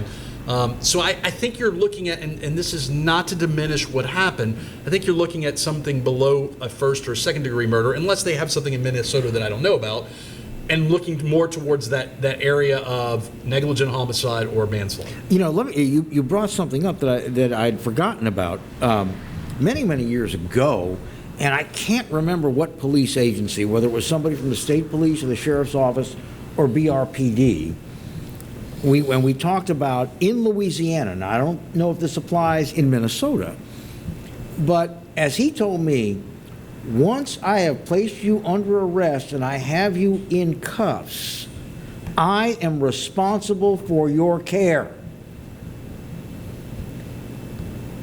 This guy was in cuffs and was under arrest. So that's where the conversation goes back towards the use of force and the excessive nature of the force. If somebody resists arrest, it's not a battery for the police officer to detain and to arrest that person by use of force. Yeah, meeting force with force. As long as the force is reasonable. Here, you have a suspect, an arrestee, that is, Mr. Floyd is clearly detained. I mean, again, we've all watched the video. It's difficult to assert that he wasn't detained. So once you meet that threshold, the question becomes, is the force excessive such that the cop is now committing a crime, a battery, an unconsented to touching? In this instance, I think that is going to be the large-scale hurdle for the criminal defense attorney if, assuming this officer gets indicted, and I would venture to guess they're going to indict and not go to and not just charge them. And by the way, most states you have to go to a grand jury on a homicide case anyway. And in this case, you'd let the grand jury, the group of citizens composed in secret, to hear the facts. You'd present everything to them, and you let them decide, hey, what is this? Because we can muse on what this might be, but they're ultimately the ones best situated to possibly make that decision. We have not heard the audio from each police officer's camera. They did acknowledge from officially that their cameras, all four officers' cameras, were operating. If we hear, John, let's get him up and get him in the car. John, let's get him up, put him in the car. John, get off of him and let's take him to the car. If we hear that, does that make it worse for the guy who was kneeling? And does it also help the other three that were basically collateral damage in this? So it helps the individual that said it clearly, right? As to the officer that did the act, did the actual kneeing on the throat, I don't know. I mean, from a defense posture, it doesn't help or hurt, I don't think. And I'll tell you why. If your position from a defense attorney standpoint is this guy snapped, he was in a zone, he got caught up in the moment, I mean, his blinders may have been on such that he didn't hear anything anyway. If you've ever been in a position where you're doing something and someone's saying something to you, you just don't hear it, you don't experience it, that would be the defense, right? I'm not saying that will work, I'm just saying that would be the defense. Being told to stop will be a component in the process of convicting him. And certainly as a prosecutor, I would relish the opportunity to have one of the officers say, stop. You know, I just don't know that that's going to, I don't think you need that to get where you want to be, whether from a prosecutor or a defense attorney. Let me ask one quick follow-up question. If these officers said stop and he ignored them, are they now obligated, because a crime is being committed in front of them, to physically take him off that guy? So then the question becomes, why didn't they step in? Right? If someone is not caught up in the moment, and again, their position may be, we were all caught up in the moment. We didn't want to contribute to the situation. Their position may be, hey, we thought it was he was detained and that was good enough for us. I don't know what the other 4 officers' position is going to be, but it's possible they were caught up in the moment too, such that that's why they didn't. I can't muse on why they didn't do what they did. However, you bring a good point up that being that they're not the ones subduing the actual suspect, the arrestee, and they didn't act, that becomes fodder, I think, again, for justifying firing them, justifying a civil suit against them. I don't know about criminal liability or not. I don't know that you can get to the point where you're saying they're all acting in concert together, but you may be able to. Now, we have not talked about the race component, right? I haven't talked about the race component because in terms of the legal analysis, that only is important as to the civil rights criminal analysis. Well, and I haven't heard anybody say 4 white cops either. I think that there's I think that there's a mixture of race in the police officers involved as well. One of them that's seen, well, Mr. Floyd is still on his feet, looks like he could be an African American cop in one of the pieces of video. I want to ask you, without naming any names, of course, in your defense cases, have you had clients that were alleging misuse at the hands of law enforcement, excessive violence, or street punishment? A lot of clients over the years have alleged that, and look, to a certain degree, the unfortunate reality is I think society as a whole is okay with a little bit of excessive force with a lowercase e that doesn't lead to a death. Because it's their viewpoint is, one, they can't put themselves in the shoes of the arrestee, right? And 2, I mean, was the person running away? Was he trying to fight with the cop? Did he get what he had coming? Versus the capital E excessive force, which is what we're seeing here. Which everybody, when confronted with it, has to say, no, that's not okay. Yeah, it's a hard video to watch. Right. I can't believe those other officers let that happen.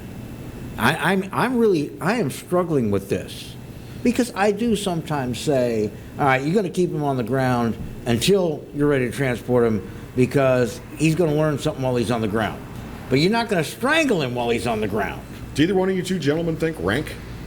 So what if he was the ranking officer on the street that day? So what will be helpful to both sides? Exactly.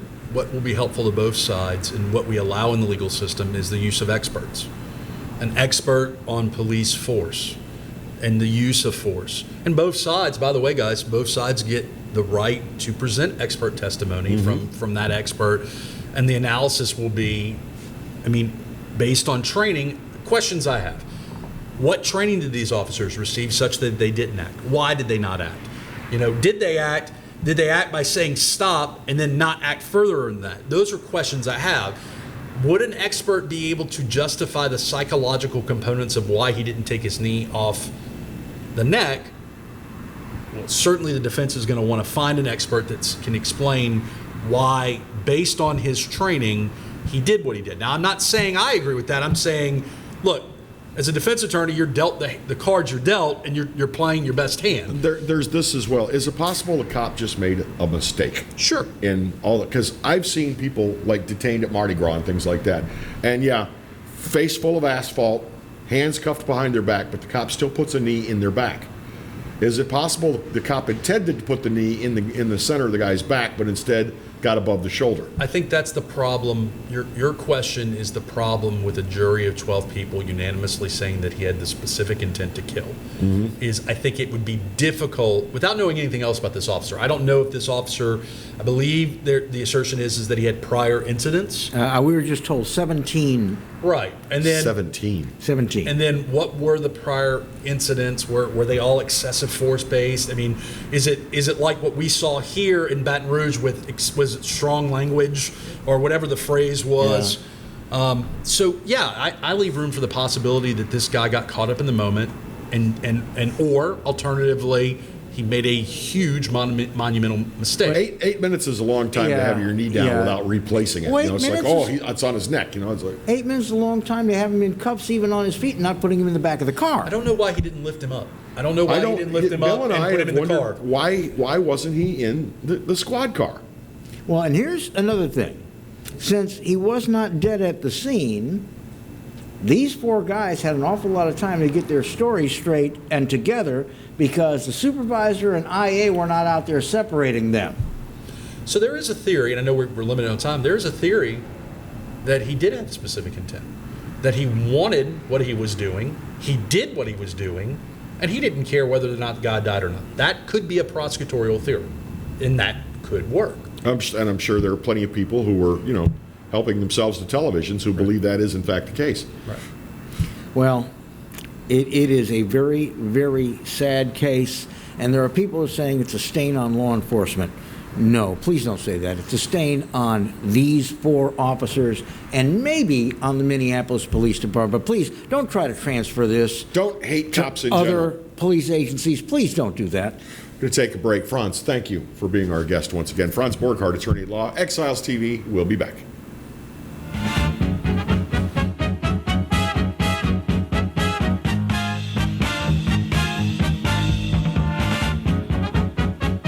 Borello's Furniture and Appliances, your dependable independent. Depend on us for service, for selection, for price. Get huge Whirlpool savings. Shop now and save on Whirlpool appliances throughout the store. Plus, experience our price match guarantee and ask about special financing. You can depend on the know-how of people who live appliances every day.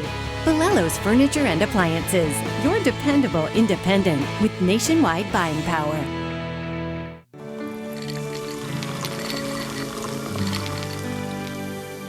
No one can stop me when I taste the feeling. Nothing could ever bring me down. Nothing could ever bring me down. Taste the feeling. That's right, the Clarence Buggs Show is back, along with the Exiles, Bill Prosecutor and Kevin Gallagher. We've put the band back together, South Louisiana's talk team, and it's only on the Pelican. 10 a.m. till 12 noon, right here on the Pelican. For total home pest control, who are you going to call? Call the Bug Man, 923-BUGS. For total pest control for your home or business, call the original Salvat. Call the Bug Man today, 923-BUGS. Sometimes life is wonderful, and sometimes it's not. Cherish the good, but always be prepared for life's challenges. At Private Healthcare, we provide the peace of mind you deserve. With Private Healthcare, you'll get the coverage you want and healthcare you need. If your employer doesn't supply healthcare coverage and you don't qualify for Medicare or Medicaid, you need to give us a call right now.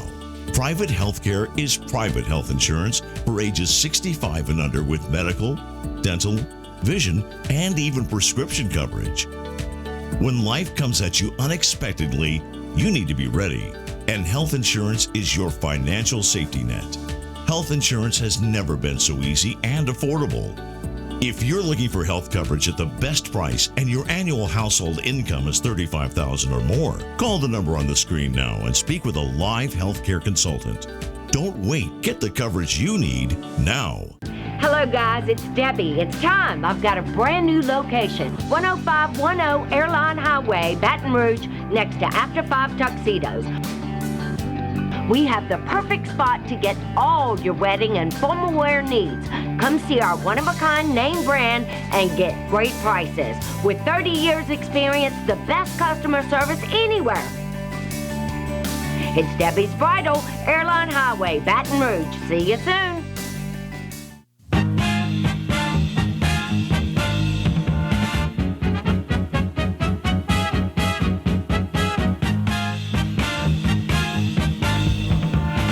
Welcome back to Exiles TV. I'm Bill Prosecutor. He's Kevin Gallagher. Great. Thanks for being with us. By the way, thanks to our guests today, Leo Honeycutt and Franz Borghardt. Great insights from both those guys. You may want to watch the replay and tell your friends. A lot of important information and insight from both of those fellas today. And I know you may be thinking, but guys, I'm rarely near a television at 10 o'clock in the morning. Well, you can watch the replay, as Bill said, at 10 o'clock at night, or you just download the app and you can watch it live on the app, any place from any device. And you can go to YouTube. It's usually up about 3 hours after Jonathan we get gets it done. up in a matter of just a few hours on YouTube, and then, of course, we share that on the Morning Exiles Facebook page. Can I suggest perhaps cocktail hour viewing? There you go. Think about having Kevin and I at your cocktail hour. Think about that. Do you know how many people would pay for that? What's the value for absolute zero? Yeah. Yeah, in Bitcoin. Thank you, Marty. Yeah. Marty Cameraman says, "Yeah, we'll pay you in Bitcoin." But yeah, you know that frequent that currency that you can't spend it, you can't trade it, you can't do anything with it. Yeah, that. Yeah. That was one of my great I told you so. Looking at headlines here, the mayor of Minneapolis has asked the Minnesota National Guard to step in and help restore order. These things, we've seen all this before. We saw this in Ferguson, Missouri, with the, what was that young man's name? That I can't remember. Michael Brown, was that his name? That was it, Michael Brown. Again, terrible thing that the young man died, but as it was well established by not one, not two, but three investigations, his own actions contributed to his demise that day. He made a series of really, really poor decisions. The community was angry because of the racial component. You wonder sometimes if the cop and the suspect answered to the same general description, would it be as much an issue? This was a white cop, though, with his knee on the neck of a black man. It was everything that people that tell us we have serious racism still running rampant in America. It's everything they say coming true right there on camera in front. There's a white cop with his knee on the neck of an absolutely, completely immobilized black man. Why is that knee on his neck? Well, and we, in addition to racism, which I will readily admit exists, we also have the fact that many cops in metropolitan areas like Minneapolis, now you think of Minnesota as a whole, and you think it's like Iowa. I think of Minnesota as a whole. It's not. There is a very large African immigrant population, Nigerian, etc., and there is a large African American population that went there to work in the large industries that they have. There are a lot of Somalis living in those states. Yeah, but I do think that in some urban police forces, and I'm going to word this very carefully, you have some officers that believe that they are in more jeopardy from a black suspect than a white or Hispanic or Asian suspect. And this is a prejudice that comes with them whenever they get into that squad car. And it can have some pretty damn deadly effects. And this thing is horrible top to bottom from the perspective of any law-abiding citizen who wants to believe in their police force and wants good law enforcement, and also doesn't want to see life and death decisions being made basically with a racial predisposition. This is kind of terrifying if you think about it. It is. And the other thing that, like our case here in Baton Rouge 4 summers ago, it's going to take years to play out. The story will not be over. And really, the story of Alton Sterling is not over because they're still pending the civil case. The lawsuit is coming. But as far as the law is concerned and criminal, the police officers were cleared of any criminal wrongdoing and in another investigation of violating any civil rights of Alton Sterling. But that doesn't mean that they're not guilty in some people's eyes. There are some people just always going to see that for what it is that you see in that image. White cop with his neck on, his knee on the neck of a black man. It's hard. It's very, very hard if you are an African American male in this nation living in a big city to have 100% trust in the justice system when it comes to a case like this. Now, there are a lot of people that inflame these cases with rhetoric and suppositions, but I still say it is very, very hard if you are an African American male who has been stopped for driving while black, who has been interrogated because you're in a store that mostly white people go to, who has been stopped and frisked because you happen to be walking along the street and you're black. It's very hard. Or pulled over because what are you doing in this neighborhood at this hour of night? Yeah, it's very, very hard for you to have a lot of trust in the criminal justice system, because all too often with African Americans in this country, you look at them and you say, well, you're going to believe me or what your lying eyes tell you? You know what? Everybody's lying eyes have seen that video. Yep. Everybody's. By the way, a man was shot last night in Minneapolis amongst all the unrest going on. This was not a police shooting. The police said that they found a man lying on the sidewalk with a bullet wound. And an investigation's underway, but what were the circumstances there? The thing that disheartens me is when the looting and the burning starts, because folks are upset. I understand that, sometimes people that aren't the smartest people on earth, and look, I'm not saying this is racial, because it's just, I think it's just sometimes a thing that people do when they don't know what else to do. They have outbursts. But when the looting and the burning starts, you're robbing your own community of national pathos. People were feeling bad about Michael Brown in Ferguson. And the nation, I think, was on Michael Brown's side and the side of the mourners of Michael Brown and the people calling for action, up until they see people deciding it's time to loot a Payless shoe store, time to empty a shoe store out because we're so upset about Michael Brown. And I'm sorry, that the people doing the looting and the burning they probably don't even know George Floyd's name.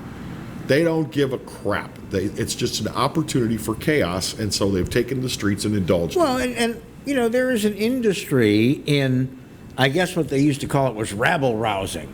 There's an industry. There are a lot of people that are looked upon in all communities that identify based on gender or race or ethnicity, that speak in inflammatory terms whenever they get the opportunity.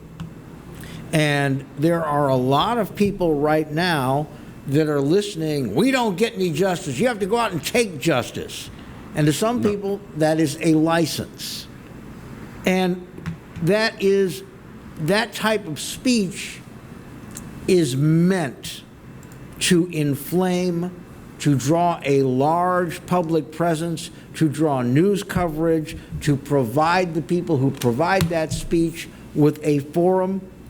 And it's wrong. And it's wrong, by the way, and I'm going to say this again, every community that divides themselves based on race, gender, ethnicity, or any of the other markers that we like to use so much in this society. I can't take somebody who has grown up feeling marginalized and not think there's going to be a bad reaction if I yell and scream and beat the pulpit and say, there's no justice for you, there never has been, you need to go out and get justice. I can't do that. Nothing good going to come from that. And not expect a bad reaction. Yep. Well, it's a shame, and all I really have to say about the looting, I was looking at the list of stores, and it's like Target. A lot of people got themselves a TV, clothing, etc.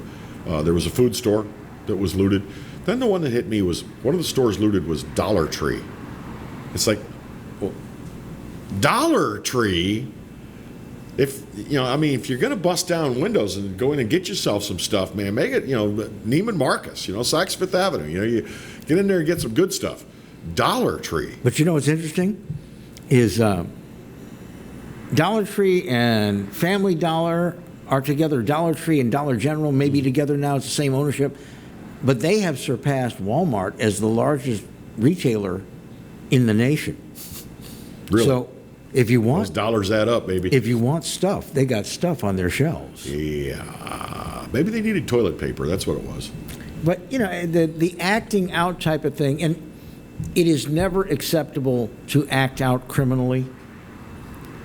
But I do think because of racism in this country, when we see a group that is largely African American acting out their frustrations, we point a lot more fingers and we make a lot more accusations than if it were a white group. Mm-hmm. Before we go to break, just one more thought. Colin Kaepernick looks a bit less the ass after these events in Minneapolis. Yes, he does. Doesn't he? I'm not saying he's a hero, but I'm saying he looks less the ass. Still a crappy quarterback. Yeah, he is. Quick break. We're going to be right back with more Exiles TV.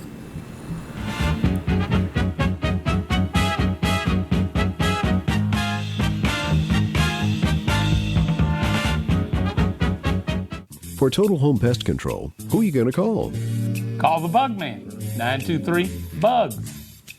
For Total Pest Control for your home or business, call the original Salvat. Call the Bug Man today, 923-BUGS. Hi, I am Dr. Farrell Frugier Jr., and I am a general dentist at Frugier Family Dentistry. I was born and raised in Baton Rouge, Louisiana. I went to Catholic High School, LSU, and LSU School of Dentistry in New Orleans, where I received my DDS degree in 1986. I always have and will continue to be committed to continuing my education, to invest in technology which makes the diagnosis and delivery of dentistry more thorough, more comfortable, and more aesthetically pleasing. In our practice, we are here to serve the patients. We want to improve their quality of life and to develop relationships with our patients. In dentistry, we have a chance to impact lives on a daily basis, not just by doing dentistry, but by getting to know them and being a part of their life. We also believe in giving back to our community. So every year, we give back to the Greater Baton Rouge Food Bank, Toys for Tots, and Mary Bird Perkins Cancer Center. Please stop by and visit our office. We would love to take care of you and your family. Hello guys, it's Debbie. It's time. I've got a brand new location. 10510 Airline Highway, Baton Rouge, next to After 5 Tuxedos. We have the perfect spot to get all your wedding and formal wear needs. Come see our one-of-a-kind name brand and get great prices. With 30 years experience, the best customer service anywhere. It's Debbie's Bridal, Airline Highway, Baton Rouge. See you soon. Clarence Bug Show. Yeah, I'm back on the air. That's right, 10 a.m. until 12 noon, Monday and Wednesday, and we replay it Monday and Wednesday nights, 10 p.m. to midnight. Check us out online. You can watch it live at PelicanSportsTV.com, or better yet, why don't you just download the Pelican Broadcasting app? That way you can take it with you anywhere you go. That's right, the Clarence Bug Show. Tell you what, oh, wait, gotta run, gotta go, bye.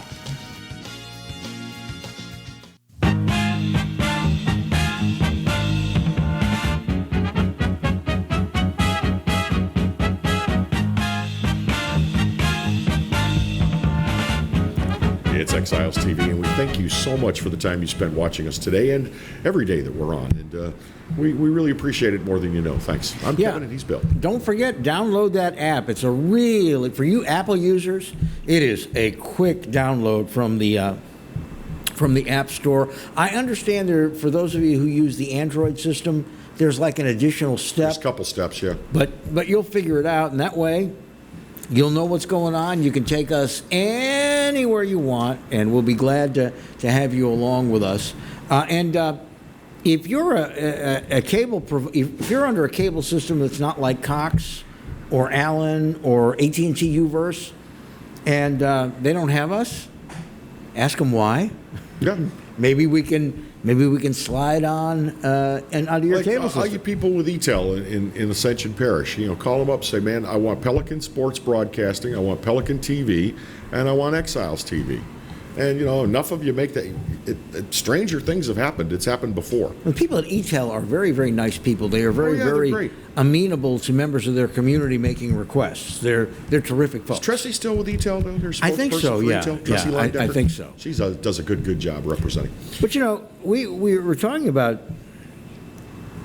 some pretty heavy-duty stuff here, with the legislature basically saying, we don't know, but we still want a special session. Mm-hmm. And then this god-awful killing of this man in Minneapolis. And we're starting to see reactions that are not well controlled in cities around this nation. Did you see the 5 freeway in L.A. and Santa Monica last night? I did. I saw that. Beating on cop cars, Mm-hmm. This is going to get worse before it gets better. It's like, you're really upset about what went on in Minneapolis, or are you just seeing that as an excuse to practice a little social unrest and maybe torch a cop car too, that sort of thing? And I'm sorry, I believe the latter is more the truth. We have we have an element of our society, and it cuts across racial lines and income, and there's just people who live to raise hell sometimes. Yeah. Well, they're most people who think they're entitled to be heard, and that's the key word. I am entitled to be heard. They will take it to the street. Hey, Bill, random subject change before we go. How'd you like that SpaceX launch yesterday? Oh, boy. I actually called it, and just because I'm a pessimist, but what I had a lot of work to do yesterday, including our podcast, and I was listening to it on the news, and I thought, it ain't going to happen today. There was a 40% chance of showers at the Cape, and I said, it's not going to happen. And sure as hell, I got home after all my activities, and the launch hadn't happened yet. It was like T-minus 1 hour. And I still said, ain't going to happen. Well, and they had him sitting on the bird with a tornado warning, not a watch, a tornado warning 15 miles away. Yeah, and you wonder, I know that they wanted to get right down to it because, stranger things have happened than they've sent a rocket right up near a tornado or a hurricane. Well, I'm thinking to myself, do I trust Elon Musk, who has headed some pretty good engineering marvels, or do I more trust every piece of this was built by the lowest bidder, NASA? Well, that's the beauty of SpaceX, is you don't have every piece built by the lowest bidder. I think when the launch eventually happens, which I think Saturday is that's the next window. The next date. And hopefully I'll get to see it. But, we haven't launched an American into space from American soil since early in the Obama administration. Yeah, but again, it's going to be interesting. See, I think it's very interesting. They talk very candidly about they also need to have calm seas, because if they have to abort the mission, splashdown. The capsule flies itself to a splashdown in the Atlantic. Now, is the SpaceX rocket the one they had been working on that is reusable? The rocket returns and lands itself? I think that was only for satellites. I think this is a one and done. This is a standard 3-stage, boom, boom, boom, and kiss them goodbye type of situation. Yeah. But I understand the mission is just to see if a private industry can put men in space. Mm-hmm. But is this the beginning of the privatization of space? Is this the way it's going to go? Oh, yeah. I think it is. I think it is. And, I'm reminded those spacesuits they've got are pretty dorky looking, by the way. Look like something from a Japanese movie. But I remember when Bill Dana... Godzilla? When Bill Dana was playing the reluctant astronaut, Jose Jimenez, and Ed Sullivan said, "So is that your crash helmet?" He said, "Oh, I hope not." But hopefully SpaceX will be a success on Saturday, and we'll be entering a new era. I have not liked that we've had to hitch rides with the Russians to the International Space Station. Yeah. Well, dear leader might have some rockets he can loan us if we need. Word has it he has a few. Listen, that is our program for today, and we do appreciate you being with us. Our thanks once again to Leo Honeycutt and to Franz Borghardt for being our guests. And next week we've got LABI. On Tuesday, Stephen Wagasback from LABI will be with us to talk about business recovery and what the legislature did or didn't do during the time that they were together. Take care of yourselves. God bless.